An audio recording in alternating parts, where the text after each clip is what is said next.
주일에 주님을 예배하러 이 자리에 나오신 우리 모두에게 하나님의 은혜와 평강이 함께 하시기를 주의 이름으로 축원드립니다.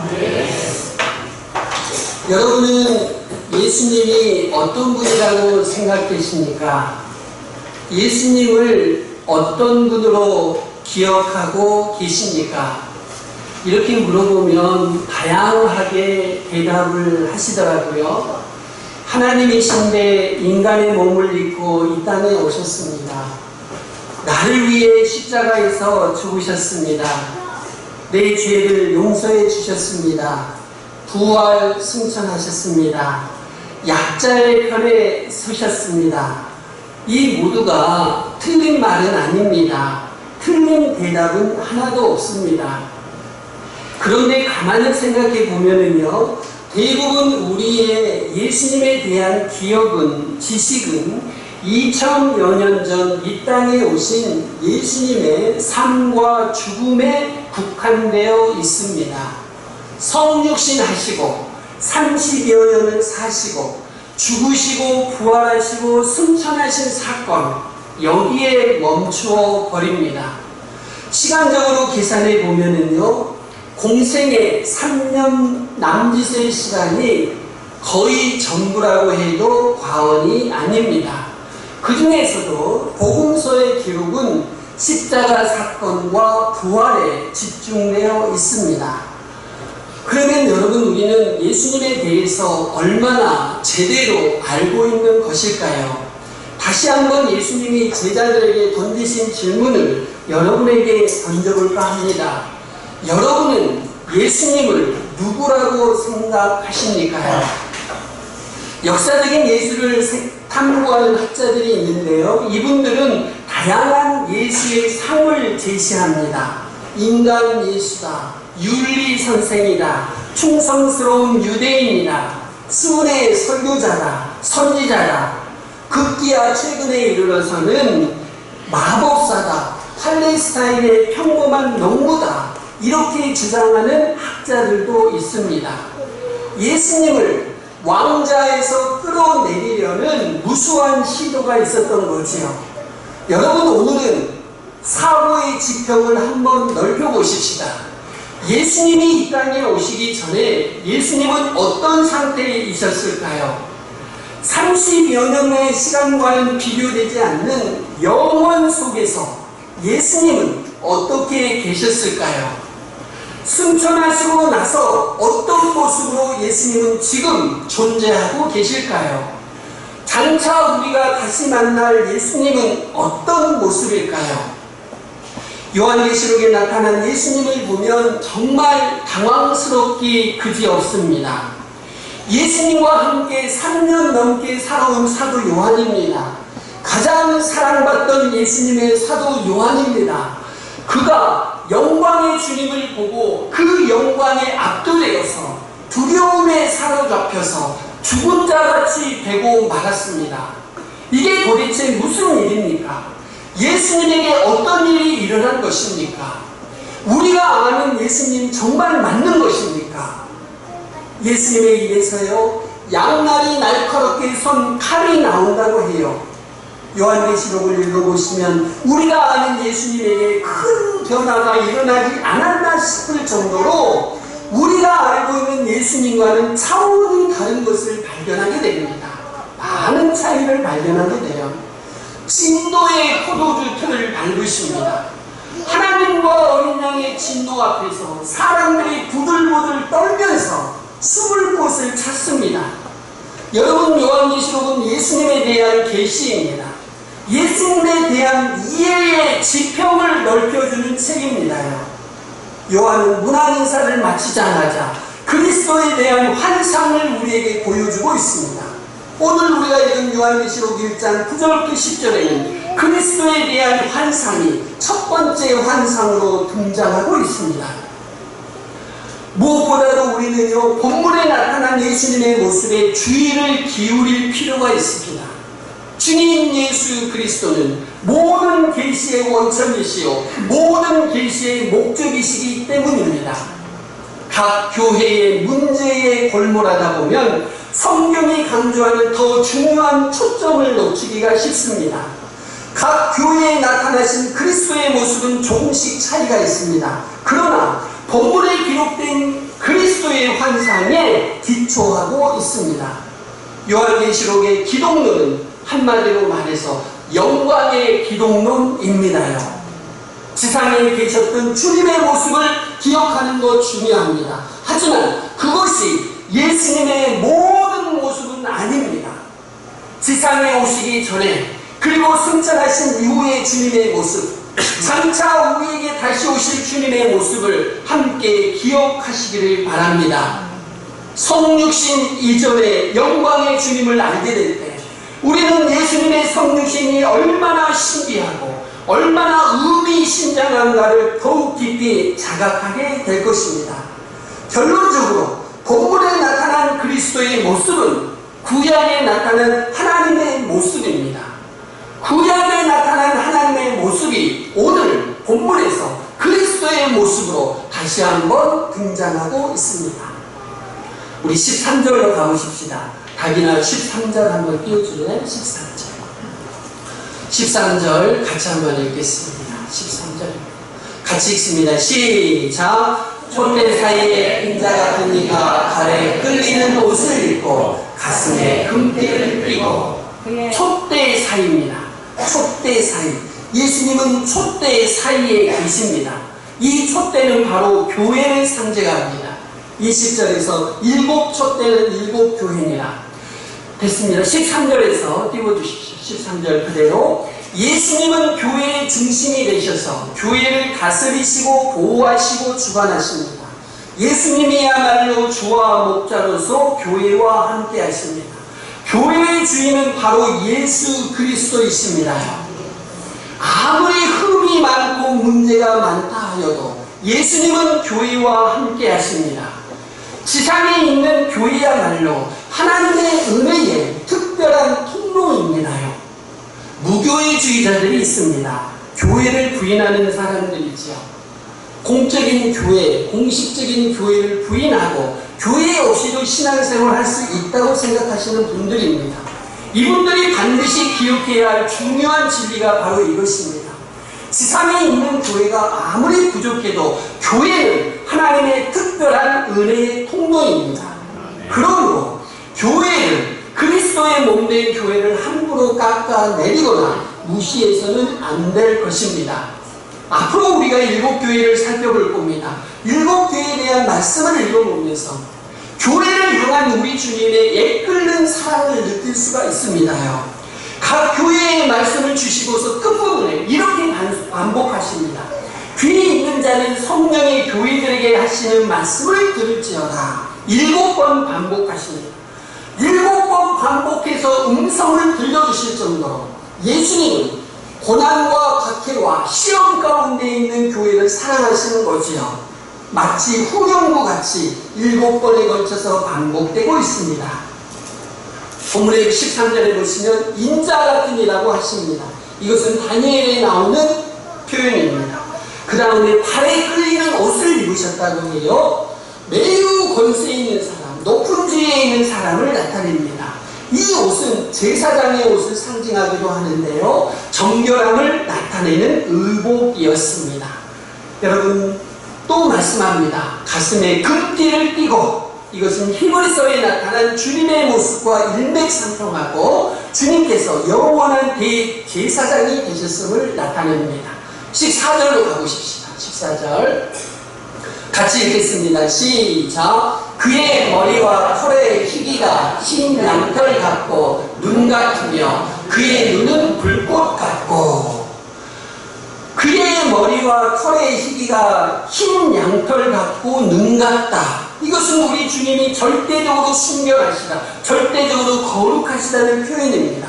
이 표현은 다니엘서 7장에 보시면 하나님에 대해서 표현된 문구입니다. 하나님을 그릴 때 그의 머리와 털의 희기가 흰 양털 같다라고 해요. 제가 읽어드립니다. 내가 보니 왕자가 놓이고 옛적부터 항상 계신 이가 자정하셨는데 그의 옷은 희기가 눈 같고 그의 머리털은 깨끗한 양의 털 같고. 하나님, 그리고 있는 것입니다요. 자, 다니엘이 옛적부터 항상 계시니라고 하신 분은 바로 성부 하나님이십니다. 예수님은 성부 하나님과 동등하신 분이시고 성부 하나님과 영원히 연합되어 계십니다. 14절입니다. 그의 눈이 뭐가 같지요? 불꽃 같다라고 합니다. 불꽃 같은 눈을 가지고 계시는 거예요. 주님의 불타는 눈 앞에서 숨겨질 수 있는 것은 아무것도 없습니다. 이 표현 역시 하나님께 쓰였던 표현입니다. 하나님과 같이 예수님이 한없이 영광스러운 분이십니다. 무한히 영화로운 분이십니다. 능력과 권능의 주님이십니다. 지금 사도 요한이 본 예수 그리스도는 어떤 분이십니까요? 요한계시록에 나타난 예수님의 모습은 복음서에 나타난 모습과는 상당히 다릅니다. 천상의 예수님과 지상에서의 예수님이 대조되고 있습니다. 요한계시록에서 예수님은 힘없이 끌려다니지 않으십니다. 복음서에서 매맞으시고 침뱉음을 당하신 그 모습이었지만 요한계시록에서 예수님은 그런 모습으로 나타나지 않으십니다. 하나님의 모습으로, 성자 하나님의 모습으로, 성부 하나님의 모습으로 그가 요한의 환상 가운데서 나타나고 계십니다. 15절을 보십시다. 15절 같이 읽습니다. 시작. 그의 발은 단련한 빛난 주석 같고 그의 음성은 많은 물소리와 같으며, 여기에 나오는 주님의 모습 역시 다니엘서 10장 6절에 나오는 말씀과 아주 유사합니다. 이렇게 표현합니다. 그의 칼과 발은 빛난 녹 같고 그의 말소리는 무리의 소리와 같더라. 이 말씀에 대해서 휴즈라는 학자가 이렇게 주석합니다. 요한에게 계시된 모습은 주님의 형언할 수 없는 아름다움, 찬란함, 그리고 그의 능력을 나타낸다. 그럼에도 불구하고 그의 표현은 사실상 주님의 실제에는 훨씬 미치지 못한다. 왜냐하면 인간의 언어가 한계가 있고 단지 표현의 도구이기 때문이다. 사도 요한의 환상을 그림으로 그리는 것은 진리를 모호하게 만들 수 있다. 요한에게 계시된 분은 사람이며 또한 사람 그 이상이다. 영원 전부터 신성을 지니신 성육신하신 아들이시다. 아멘. 그의 발은 풀무불에 단련한 빛난 주석 같고 그의 음성은 많은 물소리와 같다. 이것은 하나님의 모습입니다. 하나님이 임재하실 때 사용되는 표현들입니다. 여러분, 예수님의 음성은 다름 아니라 하나님의 음성이었습니다. 예수님의 음성은 경이롭고 능력 있는 하나님의 음성이었습니다. 16절로 가보십시다. 16절 또 같이 읽습니다. 시작. 그의 오른손에 7별이 있고 그의 입에서 좌우에 날선 검이 나오고 그 얼굴은 해가 힘있게 비치는 것 같더라. 그의 오른손에 7별이 있습니다. 이 7별은 7교회의 사자들을 상징합니다. 예수님이 7별을 붙잡고 계신다는 것은 예수님이야말로 교회의 주인이시오 주관자 되신 것을 강조하는 말씀입니다. 교회의 주관자, 주인은 우리 주 예수님 한 분뿐이십니다. 여러분, 교회에서 주인 행세를 하려는 사람들은 예수 그리스도의 주권을 침해하려는 자들입니다. 이런 사람들로 말미암아 오늘날 교회들이 많은 고통을 겪고 있습니다. 그의 입에서 좌우에 날선 검이 나옵니다. 예수님의 입에서 그렇습니다. 그분의 입에서는 날카로운 검이 나오고 있어요. 죄인들이 감히 항거할 수 없도록, 죄인들이 감히 변명할 수 없도록 강력하게 심판하실 주님이신 것을 우리에게 보여주고 있습니다. 그 얼굴은 해가 힘있게 비치는 것 같더라. 예수님의 얼굴이 어떻습니까? 해가 힘있게 비치는 것 같습니다. 이 모든 것이 하나님을 그리는 표현인데 예수님께 그대로 적용되고 있습니다. 이 뒷부분에서 예수님이 자기를 소개하셔요. 뭐라고 소개하시느냐? 처음이요 마지막이다. 하나님이라는 겁니다. 전에 죽었지만 살아있다. 너희들이 나를 십자가에 못 박아 죽였지만 나는 여전히 살아있다. 세세토록 살아서 사망과 음모의 권세를 가졌다고 하셔요. 영원히 살아계시면서 사망과 음모를 지배하시고 메시아라고 소개하고 계십니다. 예수님과 3년 이상을 함께 지냈던 사도 요한입니다. 예수님이 가장 사랑하는 제자 사도 요한입니다. 이런 예수님의 모습 앞에서 사도 요한이 얼마나 놀랐을까요? 그리스도의 찬란한 광채를 보고 그 위험에 압도되어서 요한은 마치 죽은 자와 같이 되었습니다. 여러분, 예수님은 한없이 자기를 낮추셔서 우리의 친구가 되어주십니다. 그런데 여러분, 예수님은 우리의 친구 이상인 줄로 믿습니다요. 성자와 하나님이신 줄로 믿습니다요. 영광과 권능의 주님이신 줄로 믿습니다요. 인생과 역사의 주인이신 줄로 믿습니다요. 참으로 경이로우신 분이십니다요. 우리 성도님들이 소홀하게 생각하고 놓치는 부분이 바로 이것입니다. 우리 예수님이야말로 영광의 주님이십니다. 능력과 위엄과 순결에서 그 누구도 따라올 수 없는 경이로운 분이십니다요. 그분의 입에서 날카로운 검이 나오시는 영원한 심판자이십니다요.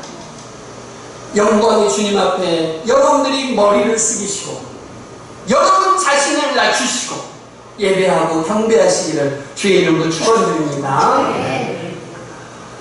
이어서 이제 7교회에 대해서 말씀을 드릴까 합니다.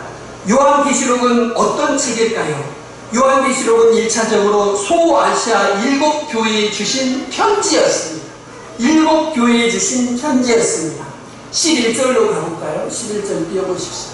11절 같이 한번 읽습니다. 시작. 이르되 내가 보는 것을 두루마리에 서서 에베소, 소모나, 버가모, 두아디라, 살, 빌라델비아, 라오디게아 등 7교회에 보내라 하시고, 이것이 요한계시록입니다. 7교회에 보낸 편지입니다. 7교회는 오늘날 터키 지역에 역사적으로 실제로 존재했던 교회들이지요. 이들이 바로 요한계시록의 1차 독자들입니다요. 21세기를 사는 우리들에게 주신 말씀이기도 하지요. 하지만 요한계시록은 1차적으로 7교회에 주신 메시지입니다요. 그래서 요한계시록을 우리에게 바로 적용하기 전에 이 책이 1세기의 역사적인 상황에서 주어진 말씀인 것을 기억하시기를 바랍니다. 그래서 원래 저자가 원래 독자들에게 무엇을 전하고 했는지를 찾아보는 것이 해석의 첫 번째 단계라고 할 수 있습니다. 우리는 요한계시록을 보면서 기원 후 1세기의 안경을 가지고 요한계시록을 해석해야 합니다요. 요한계시록을 연구해 보면 당시 사용되는 표현들이 여기저기 등장합니다. 이제도 계시고 전에도 계시고 장차 오실 이 표현은 제우스 신전에서 유사하게 사용되는 표현입니다. 요한계시록 4장 11절에 나오는 우리 주 하나님, 이 표현은 도미티안 형제가 자기를 가리킬 때 쓰던 표현이었습니다. 따라서 7교회의 역사적 사회적인 상황을 이해하는 것은 요한계시록 전체를 이해하는 데 있어서 매우 중요합니다. 이런 점에서요, 앞으로 우리가 보게 될 7교회는 요한계시록 전체의 배경 역할을 한다고 할 수 있습니다. 어떤 분들은 요한계시록 전체에서 요한계시록 2장과 3장을 따로 떼서 읽는 경향이 있는데, 그렇게 하다 보면 요한계시록을 충분히 이해할 수가 없습니다. 그렇다면 요한계시록 2장과 3장 7교회를 어떻게 이해해야 할까요? 어떤 분들은 교회사의 흐름 가운데서 각 시대에 나타난 특징적인 모습으로 시대 순으로 그렇게 이해하는 분들도 계십니다. 여전히 그런 분들이 계셔요. 예를 들자면 에베소 교회는 1세기 교회다. 시간이 흘러서 서머나 교회는 다케 시대의 교회다. 시간이 흘러서 버가모 교회는 콘스탄틴 시대의 교회다. 시간이 흘러서 두아리라 교회는 중세 시대의 교회다. 시간이 흘러서 사대 교회는 종교개혁 시대다. 빌라델비아 교회는 현대 선교 시대의 교회다. 마지막으로 라오디게아 교회는 마지막 배교 시대다. 이렇게 해석하는 분들이 여전히 계십니다. 하지만 이런 해석은 설득력이 매우 약하다고 할 수 있습니다. 왜 그들의 해석이 약하냐? 첫째로 7교회는 시대순으로 특징적인 모습을 나타내는 것이 아닙니다. 7교회는 역사적으로 소아시아 지역, 오늘날 터키에 실제로 존재했던 교회들이에요. 시대적인 순서도 볼 것이 아니라 실제로 존재하는 교회에게 주신 편지였습니다. 요한계시록의 저자는 이들이 요한계시록의 1차적인 수신자인 것을 앞부분에서 이미 보이고 있습니다. 요한은 아시아에 있는 7교회에 편지하노니 1장 4절의 말씀입니다. 지금 우리가 보고 있는 11절 말씀도 동일한 내용을 이야기하고 있습니다. 두 번째, 왜 약한 해석이냐? 7교회를 이렇게 시대적으로 구분하는 것은 대단히 인위적입니다. 한 시대에도 여러 교회가 공존할 수 있기 때문입니다. 한 시대에 7교회가 공존하고 있고 그 교회들에게 보낸 편지이기 때문이지요. 기원 후 1세기에도 7교회가 공존했습니다. 오늘날도 마찬가지 아닙니까? 다양한 교회의 모습이 공존할 수 있습니다. 어느 시대를 막론하고 한 시대 안에 여러 교회의 모습이 존재할 수 있습니다. 예를 들어서 박해시대라고 해서 모든 교회가 다 박해를 받는 건 아니에요. 서머나 교회와 같은 교회만 있었던 것은 아니죠. 그러면 11절에 나오는 이 교회들을 우리가 어떻게 이해해야 할까요? 이 7교회는 모든 교회를 상징합니다. 요한계시록에 보면 7이라는 숫자가 대단히 많이 나오죠. 7인, 7나팔, 7대적, 7명이 나옵니다. 요한계시록에 나오는 7은 완전을 상징하는 숫자이죠. 그래서 우리 주님은 모든 교회를 대표하는 의미로 7교회를 선택하셔서 말씀을 주시는 겁니다. 모든 교회에 주시는 말씀입니다. 오늘 매일매일 교회에 주시는 말씀으로 받아도 전혀 틀리지 않습니다. 모든 교회를 대표하는 의미로 7교회를 선택하셔서 말씀하고 계십니다. 1차적으로 소아시아 7교회에 주신 말씀입니다. 그리고 시대와 공간을 초월해서 모든 교회와 그리스도인들에게 적용되는 메시지라고 할 수 있습니다. 우리가 다음 주부터 요한계시록 2장 3장을 볼 터인데 7교회가 처한 영적인 상태와 역사적인 상황을 보면 우리가 더욱 많은 이해를 요한계시록에서 얻을 수가 있습니다. 초대교회 교회들은요, 박해와 환난과 궁핍과 이단의 위협과 세상의 타협, 이런 많은 문제가 있었습니다. 우리 주님은 7교회를 진단하시고 책망하시고 해결책을 주시죠. 이것을 보면서 우리는 우리 교회가 나아갈 방향을 찾을 수가 있습니다. 우리 주님이 책망하실 때 단순히 비판하고자 하신 것이 아닙니다. 회개하고 돌이키고 회복시키려고 주신 말씀인 줄로 믿습니다요. 우리 주변에는 비판을 위해서 비판하고 아무런 대책도 없이 비판하는 분들이 계십니다. 그렇지만 우리 주님은요, 위로하고 격려하고 경고하시기 위해서 말씀하고 계십니다. 사랑하는 성도 여러분들이요, 교회를 사랑하시기를 바랍니다. 교회를 사랑하시기 바랍니다. 교회야말로 예수님의 몸이요 예수님의 피값으로 주고 사시는 교회입니다. 요한계시록 2장과 3장을 읽어보면 교회를 향한 주님의 예끓는 마음을 읽을 수가 있습니다. 고난받는 교회를 칭찬하시고 격려하시고 책망하시지요. 거기에 후렴구같이 등장하는 말씀이 있어요. 귀 있는 자는 성령이 교회들에게 하시는 말씀을 들을지다. 교회들이여, 내가 성령을 통하여서 너희들에게 들려주는 음성을 들을지어다. 계속해서 울리고 계십니다. 무엇보다도 요한계시록에서는요, 교회를 주관하시고 교회를 다스리시는 만유의 주인 되신 예수 그리스도를 놓치지 않으셔야 합니다. 예수님이 7교회를 붙들고 계시고 7교회를 주관하시는 왕의 왕이시기 때문입니다. 다시 말씀드립니다. 교회의 주인은 목사도 아니요, 장로도 아니요, 권사도 아니요, 어느 직분자도 아니요, 예수 그리스도이십니다. 각 교회에 나타나는 어린 양의 영광에 집중하시기를 바랍니다. 오늘날 어린 양의 영광을 깎아내리고 그분을 왕자에서 끊어내리려는 불순한 신도들이 얼마나 많은지 모르겠습니다. 하늘에 계신 자가 비로소실 것입니다. 예수 그리스도의 주되심을 올바로 선포하고 드러내면 어린 양의 생명이 교회에 흐를 줄로 믿습니다요. 그러면 그 교회는 살아있는 생명체가 되고 영혼을 살리는 역사가 일어날 줄로 믿습니다. 한국교회에 소망이 없다는 말이 종종 들립니다. 그러나 한국교회는 하나님의 손에 들려있는 줄로 믿습니다. 하나님의 주권에 속해 있는 줄로 믿습니다.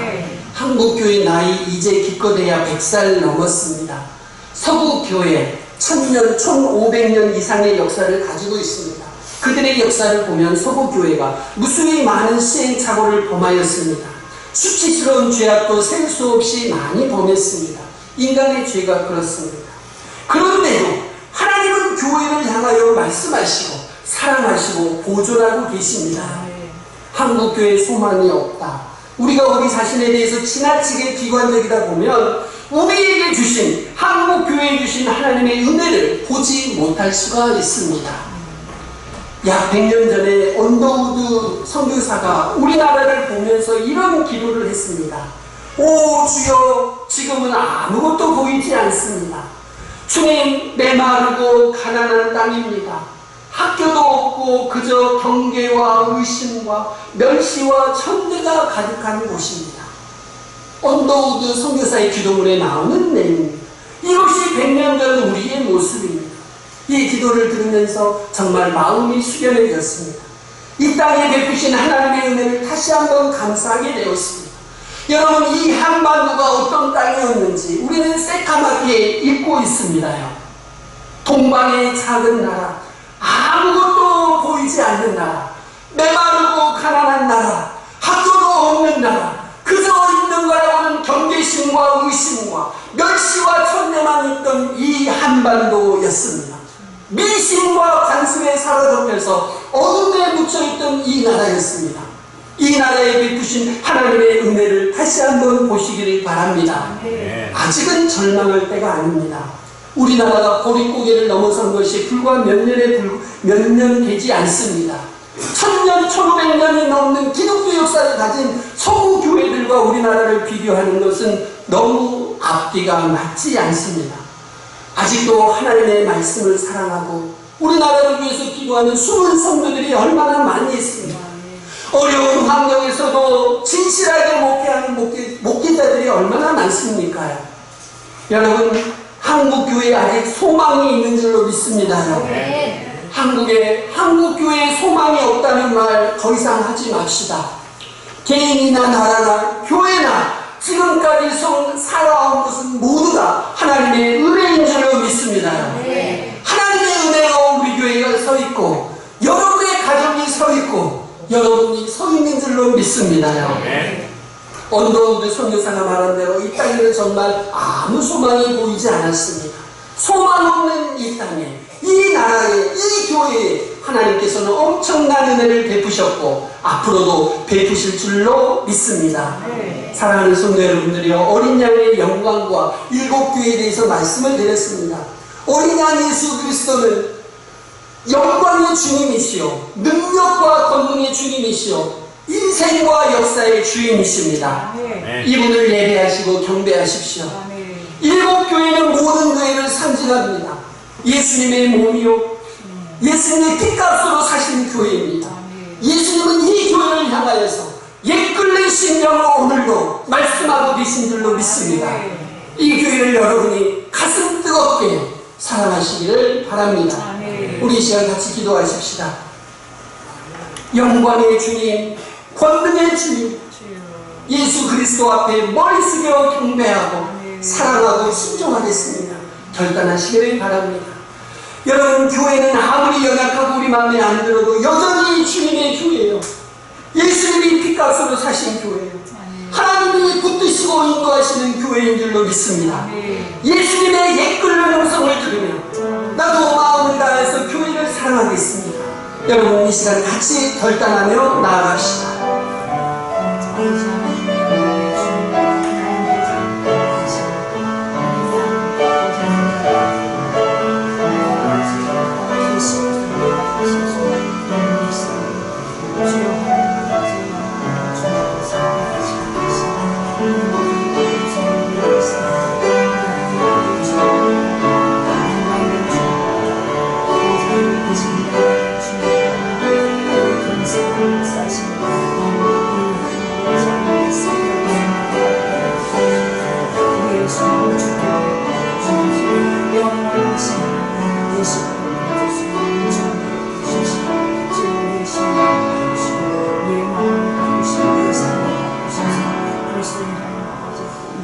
하나님 아버지, 예수님이 사람들에게 욕을 먹고 침뱉음을 당하고 채찍에 맞고 십자가에 달리셨다고 해서 예수님이 영광의 주님인 것을 잊지 않게 하여 주시옵소서. 권능의 주님인 것을 잊지 않게 하여 주시옵소서. 교회의 주인이신 것을 잊지 않게 하여 주시옵소서. 영광의 주님 앞에 머리 숙여 경배하고 예배하게 하시며 주님이 피값으로 사신 교회를 뜨겁게 사랑하도록 우리 모두를 도와주시옵소서. 예수님의 이름으로 기도하옵나이다. 아멘. 401장